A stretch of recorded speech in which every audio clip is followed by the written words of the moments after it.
তোমাকে আমি শিখিয়ে দেবো কখন চা দিতে হয়, কখন রান্না করে খাওয়াতে হয়, আর কখন পদসেবা করতে হয়।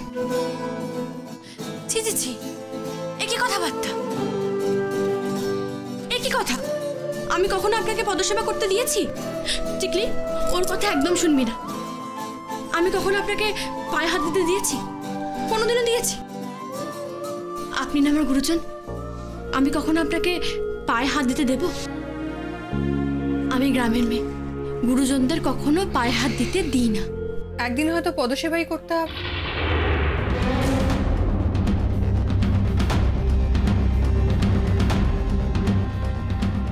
শুনলাম কোহিনূর নাকি বাড়ির সব কাজ করছে, আর তুমি পাটরানির মতো বসে বসে ঠুক ঠুক করে গয়না বানাচ্ছ।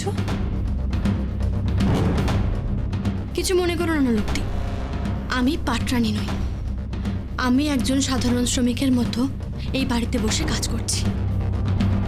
আর এই বাড়িতে যদি আমায় কেউ বাড়ির বউয়ের মর্যাদা দিয়ে থাকে, সেটা একমাত্র কোহিনূর বাবু, আর কেউ নয়। সেটা তুমিও জানো, আমিও জানি।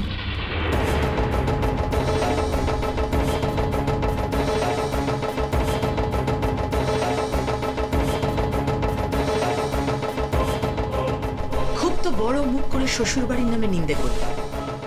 এই বাড়িতে কেউ নাকি তোমাকে বাড়ির বউয়ের সম্মান দেয় না, তা কেন দেবে শুনি? তুমি কোন পরিবার থেকে এসেছো ঝুমকো? কার মেয়ে তুমি? তোমার শিক্ষা দীক্ষাটাই বা কি? হ্যাঁ, কোনো ক্লাস নেই তোমাদের। একটা কথা মনে রেখো, আমার ছেলে মণ্ডপ থেকে পালিয়ে গিয়ে তোমার সঙ্গে বিয়ে করেছিল, তাই আমি, তোমার শ্বশুরমশাই আর ত্রিধা কোনোদিন তোমাকে ক্ষমা করতে পারবে না, কেউ না।